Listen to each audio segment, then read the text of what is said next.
बेटा, तो इससे पहले हम शून्य कोटि की अभिक्रिया के लिए समाकलित वेग समीकरण प्राप्त कर लिए थे और अब हम प्रथम कोटि की अभिक्रिया के लिए समाकलित वेग प्राप्त करने जा रहे हैं।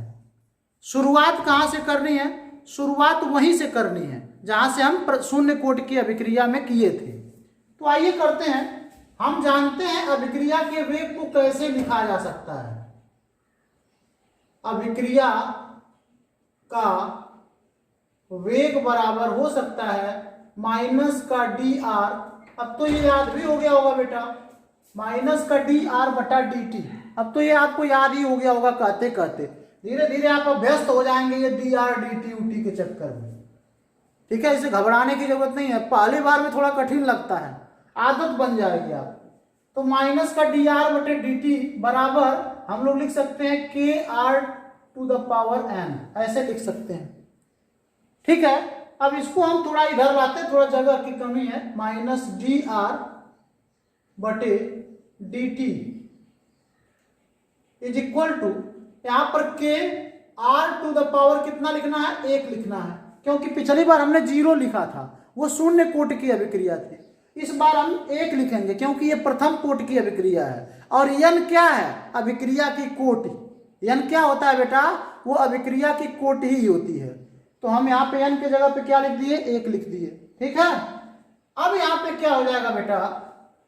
माइनस का डी आर, इस आर को हम नीचे लाएंगे। ठीक है, इस आर को हम कहाँ लाएंगे? नीचे, यानी आर और यहाँ पर एक आर और आ जाएगा। तो माइनस का डी आर बटे आर हो जाएगा बराबर, यहाँ पर हो जाएगा के डी टी को उधर ला जाइए तो के डी टी हो गया, क्योंकि पिछली बार भी डी टी उधर ही गया था, इस बार भी डी टी को हम उधर ही भेजते हैं। तो माइनस के डी टी हो गया। अब यहाँ पे क्या हो गया? डी आर बटे आर बराबर माइनस का क्या हो गया बेटा? के डी टी हो गया ना। माइनस का क्या हो गया? के डी टी हो गया। ये माइनस को हम इधर भेज दिए। अब हम पिछली बार जहां पर पहुंचे थे वहीं पर पहुंच गए। फिर हमको दोनों तरफ क्या करना पड़ेगा? समाकलन करना पड़ेगा। दोनों पक्षों में समाकलन करने पर यहां लिखेंगे दोनों पक्षों में समाकलन करने पर। तो जब दोनों पक्षों में बेटा हम समाकलन करेंगे तो यहां पर हो जाएगा, समाकलन का चिन्ह लगाइए, यहां पर डी आर बटे आर हो जाएगा और यहां पर भी समाकलन का चिन्ह लगेगा और माइनस का के डी टी हो जाएगा। अब उसके बाद हमने क्या किया था? हमने लिमिट का निर्धारण किया था। लिमिट का निर्धारण किया था, यहां भी हमको लिमिट का निर्धारण करना पड़ेगा और वही निर्धारण होगा, दूसरा लिमिट थोड़ी होगा। t इज इक्वल टू जब 0 था, t इज इक्वल टू 0 था तो सांद्रता थी r nought. t is equal to जब t समय बाद, यानी t समय जब बीत गया तो सांद्रता हो जाएगी आर टी। ठीक है, तो यहाँ पर लिमिट लिखिए। यहाँ किसकी लिमिट लिखेंगे? r की लिमिट लिखेंगे और वो कितना है? आर नॉट से लेकर आर टी तक। और इसकी लिमिट कितना है? 0 से लेकर t तक। ठीक है, अब यहां पर ध्यान दीजिएगा, पिछली बार हमने बताया कि dx का समाकलन x होता है। ये तो खैर अच्छा था, हमने dr बराबर r लिख दिया था। इस बार dx बटा x का समाकलन क्या होता है? ठीक है, dx बटा x, dr बटे r है ना, तो dx बटा x का समाकलन क्या होता है? तो ये बड़ा कठिन चीज है, आप थोड़ा ध्यान दीजिएगा, यहीं से आपको थोड़ा दिक्कत होना शुरू हो जाएगी। देखिए अब मैं बता रहा हूं कि dx बटा x का समाकलन होता है ln x। क्या होता है? ln x। अब ln क्या होता है? पिछले चैप्टर में मैंने पढ़ाया था। मैंने क्या पढ़ाया था ln के बारे में? कि ln बराबर होता है log e, log का बेस e। ln बराबर क्या होता है? log का बेस e। और इसको चाहो तो हमने कहा था कि इसको चाहो तो log 10 के रूप में कन्वर्ट कर सकते हो, ना। हमने कहा था ना ln बराबर क्या होता है? यही बात आप पकड़ लीजिएगा बेटा, बहुत जरूरी है पकड़ना। ln बराबर क्या होता है? log e, log का बेस e। इसको चाहे तो log 10 के रूप में कन्वर्ट कर सकते हैं,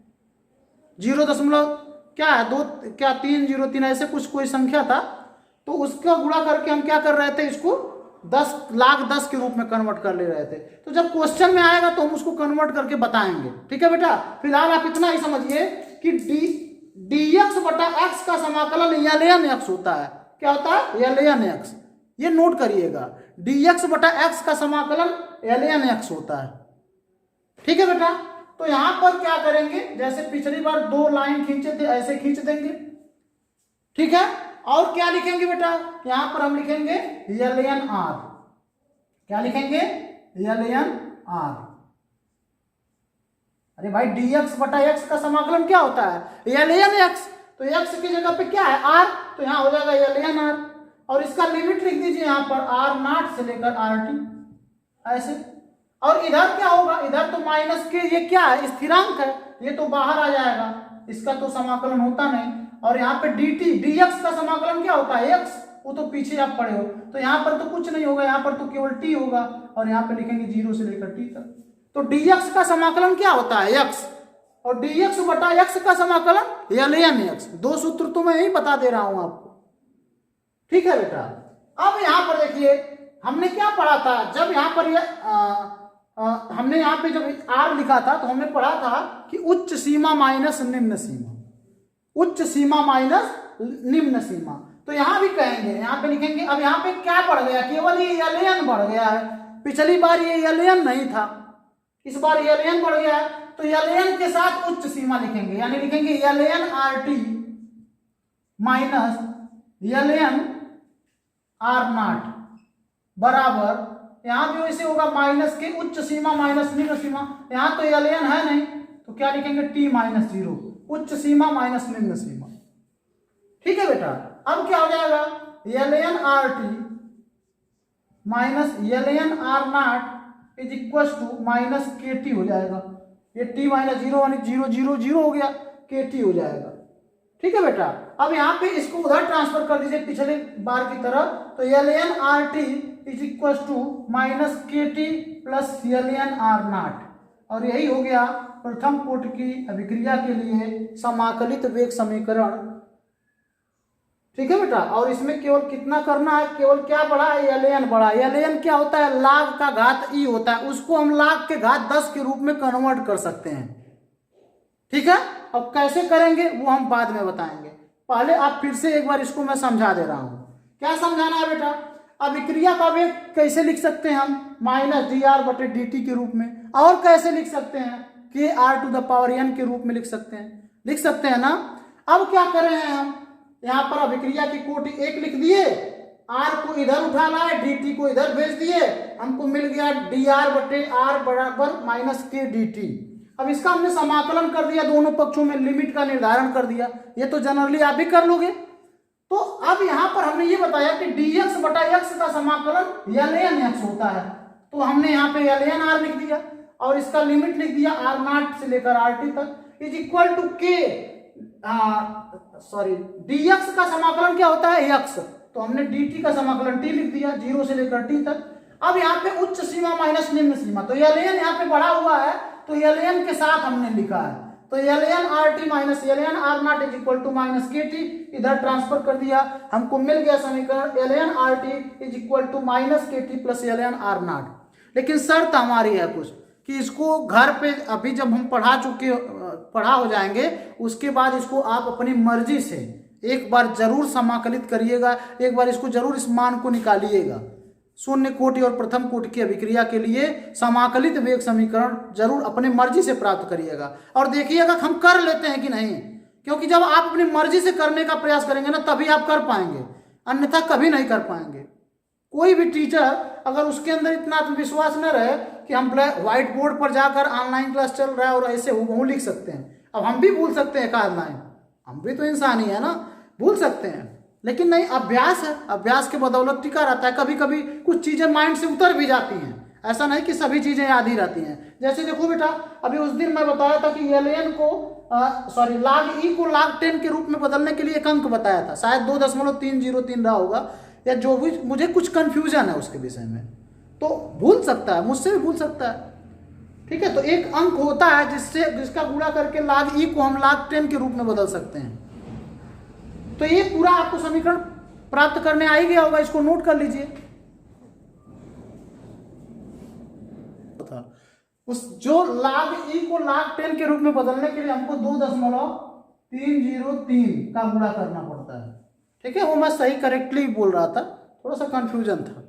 ओके बेटा, अब क्या करते हैं, इसका भी हम ग्राफ बना लेते हैं उसी की सहायता से, जैसे पीछे हमने बनाया है वैसे ही हम यहां भी ग्राफ खींच लेंगे। किस सूत्र की सहायता से, किस समीकरण की सहायता से, y बराबर mx प्लस c की सहायता से। तो y बराबर mx प्लस c से जब तुलना करेंगे, इसका y बराबर mx प्लस c से तुलना करेंगे बेटा, तो y इज इक्वल टू क्या आ जाएगा, y बराबर ln RT हो जाएगा। जैसा पिछले हम शून्य कोटि की अभिक्रिया के लिए किए थे, तो y बराबर यहाँ पर ln RT आ जाएगा, और यहाँ पर x is equal to t हो जाएगा, और m is equal to minus k हो जाएगा। ठीक है बेटा, और c is equal to R0 हो जाएगा, ln R0 हो जाएगा। ये मिल जाएगा ना। तो हमने बताया था कि जब हम y बराबर mx प्लस c के लिए ग्राफ खींचते हैं तो यहां पर लिखते हैं x। क्या लिखते हैं, x। तो x की जगह पे क्या है, t है, तो यहां पर हम t लिख देंगे। यहां पर लिखते हैं y, तो y की जगह पे क्या है, ln RT, तो यहां पर हम ln RT लिख देंगे। ठीक है बेटा। अब c कहां रहता है, यहां पर जहां से ढाल शुरू होती है उसको हम कहते हैं c, तो यहां पर हम लिख देते हैं ln R0। ठीक है। अब हमने बताया था कि अगर ढाल प्लस में होगा तो ढाल ऊपर की तरफ जाएगा, अगर माइनस में होगा तो ढाल नीचे की तरफ आएगा। तो यहाँ पर ढाल कैसा है बेटा, माइनस में, m ही ढाल होता है, प्रवणता होता है। ये कैसा है, माइनस में है, तो ये ऐसे नीचे की तरफ आएगा, और यही है आपका माइनस की। ये आपका ग्राफ बनकर रेडी हो गया। ठीक है, ये समझ में आ गया होगा। पिछला जो शून्य कोटि की अभिक्रिया के लिए आप ग्राफ बना लेंगे तो प्रथम कोटि की अपने आप आ जाएगी। तो इसको भी आप बना लीजिए बेटा।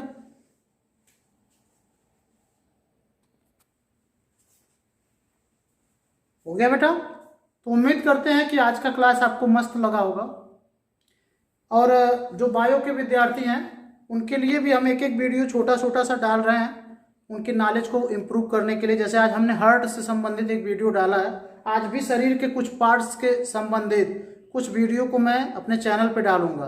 तो सारे विद्यार्थी, ऐसा नहीं कि केवल बायो के विद्यार्थी, सारे विद्यार्थी उसको जरूर देखिएगा, क्योंकि वो ऐसी नॉलेज है ना जो हमारे शरीर से संबंधित है।